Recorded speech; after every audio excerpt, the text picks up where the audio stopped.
Hi sugars, hello missies. My name is Missy Miriam, and thank you so much for tuning in. If you ask me, it is technically still a new year. We are not even halfway through. It's not even Valentine's Day yet. So I still consider myself to be in that New Year season. Therefore, we are still able to implement various new habits and mindsets for the 2024 year. So guys, look at my outfit real quick. These are my grandfather's leather boots. I have this leather jacket I was just wearing, and Armenian carpet wallet's bag. Anyways, we'll be discussing friendship, romance, self-love, productivity, and all sorts of shenanigans, and how we are up leveling in each field this year. I actually don't have a script for this video. I just have all the epiphanies that God sends me, and my phone or camera is literally resting on like some window ledge. So first of all, let's discuss friendships and up leveling in that sort of field. Let's discuss betrayal. The fact of the matter is that when somebody, let's say, ghosts you, drops you, disappears, or starts disrespecting you, it's not that they are betraying you in some sort of form. It is more so that they are exposing who they actually are.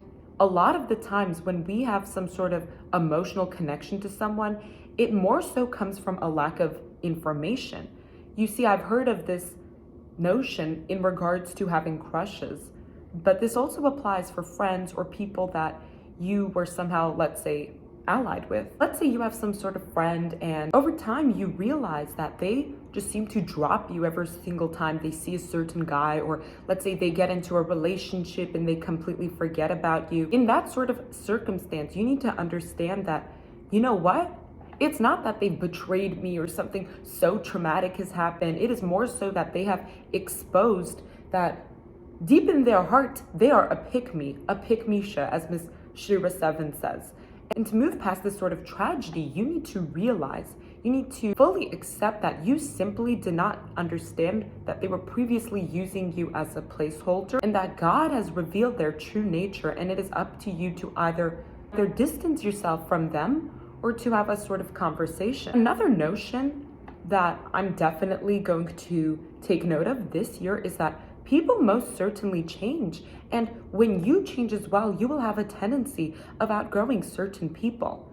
I realize that those people that I was so heavily attached to in the past, I can no longer interact with, because anything we could discuss would likely stem from, let's say, our own wounds or our own trauma, and not so much like this newer, more awakened version of us. Next, let's discuss creating a proper routine.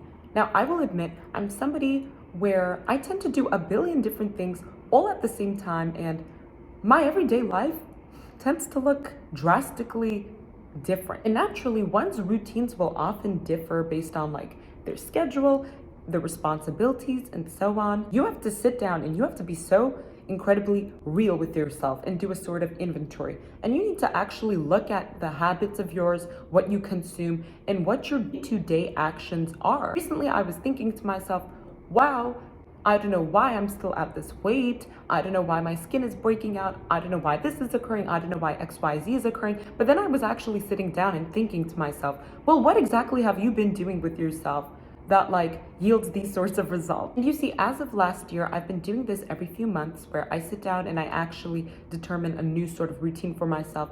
And some examples of routines you can set up for yourself would be like your morning routine, your bedtime routine, or house chores routine, or just a routine for anything. I don't mean to sidetrack too much, but here's the other thing. We this year need to stop thinking so much about the destination or the final result, or what grade we want to get, what weight we want to be, what sort of person we want to end up with. And we need to think more about the process, because she who enjoys the journey more will travel further than she who only worries about the destination. See, another key word that I've been using as, I don't know if I would consider it to be like an affirmation, but the word conditioning. I don't mean to sound like a conspiracy theorist or something, but here in the Matrix, all of our behaviors or thoughts, feelings, ideologies, all of it is conditioning. Mind is a lot like a sponge, in a sense where whatever you feed it, it will absorb. And most of the time,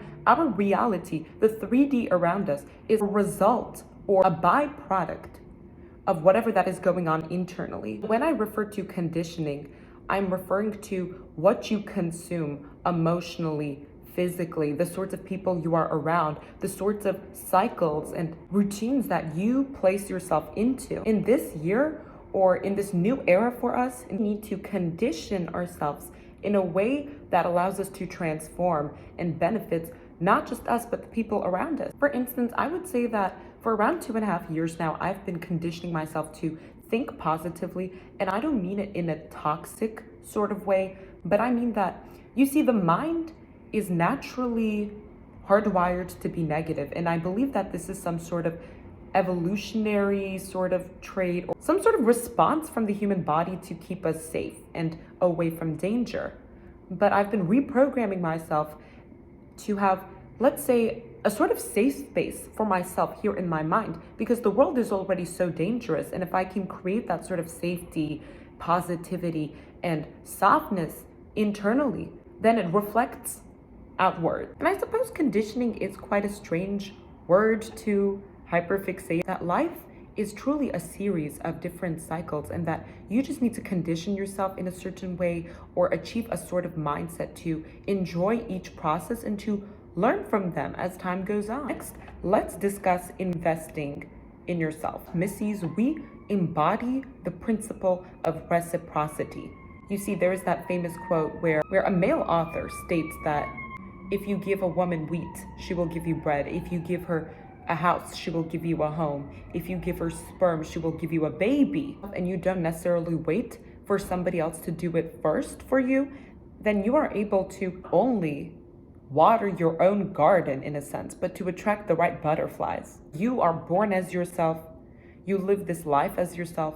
You go to bed every night as yourself, and you will die all alone by yourself. And so you must be your own priority and responsibility. And it's so difficult to verbalize, but I've seen this in my own life as well, where whenever, let's say, I start a new project or I decide to take myself out on self dates or mini adventures, or let's say I start a new class or I embark on some sort of journey that scares me, but I know will help me in the long run, that suddenly attracts not only guardian angels, but let's say new friends for new journeys and even eligible bachelors. In some instances where I worry about finances or I think to myself, how am I supposed to keep my lights on? Sometimes if I go out and let's say get a massage or do something as crazy as thrift when I should be saving, for some reason that attracts more money, security, more opportunities, because I think that God sees that you trust him and he wants to reward you with even more. Obviously, I don't advocate for overspending or materialism. Me personally, I choose to live quite frugally and sustainably, but it's just so interesting to me how ironic it is, because in the past there have been moments where I've been in such a victim mindset and I've thought to myself, will somebody please come save me? Will somebody please come give me the sort of life I want or the sort of emotion that I want to feel? But when you give it to yourself first, then others show up and they give you so much more. Once again, this is the principle of going inwards in order to receive something from like the outward. I don't know what I'm saying, but in order to receive something externally as well. Furthermore, let's discuss enjoying quality time with yourself and also with others. Now, first of all, ladies, I want you all to remember that you must always have your back.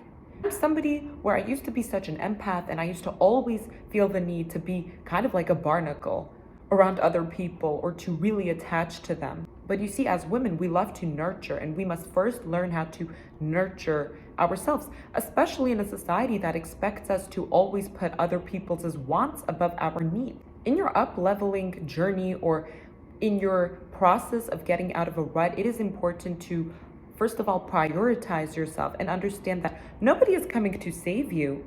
God is saving you, but you also have to take the action so that he will bless you with so much more. I'm telling you guys, it really makes a difference when you start going out by yourself. And when I say going out, I mean like to museums, to parks, to restaurants, cafes, but you also keep a balance between playing hard and working hard. And for some reason, when you really have your own back, then this sort of quality time with others becomes so much better. Because me personally, I've realized that it is not worth it to entirely isolate yourself. And in all honesty, that is just not possible because you see, it takes a village to raise a child, but also just a village to sustain yourself. Me personally, I'm Armenian and our culture is very communal.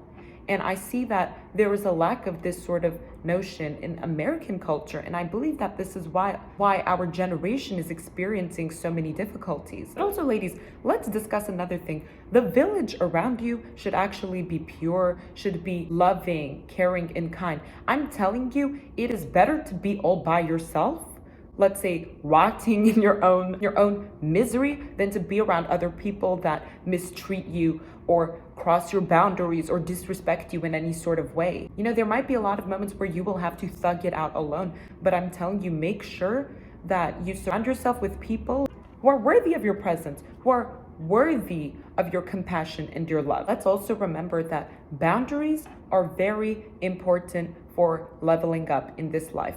I used to be somebody where I believe that having a lack of boundaries exhibits just how much you love someone or demonstrates how much you care for them. And in reality, it's the opposite because it truly manifests as just a lack of self-love or a lack of self-respect. You must remember that every relationship should have its own rules and that people won't be offended if you say no to them because something makes you uncomfortable or if you have to put your own needs first above somebody else's wants. The only people that will be offended are those who benefit off of you not having any boundaries. But anyways, moving on to our final point. Now, I say this all the time. It is going to sound like a complete broken record, but it is that just remain detached and deluded. That has been my motto for around a year now, and to say that it has been life-changing is an understatement. Reality simply does not exist.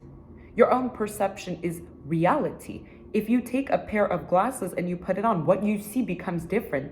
Therefore, if you want to change what you see, you have to change the lens that you see it through. And I believe a first very easy way to become even more delusional than you already are is to first think about what you would do if you were not afraid, or what you would want to receive if you could receive anything. And then the next step is to detach so much that you reach that sort of mind space or head space. To detach, let it go, and pray to God so that He will give you exactly what it is as you please. It might not sound logical, but I'm not here to be logical. I'm here to be delusional.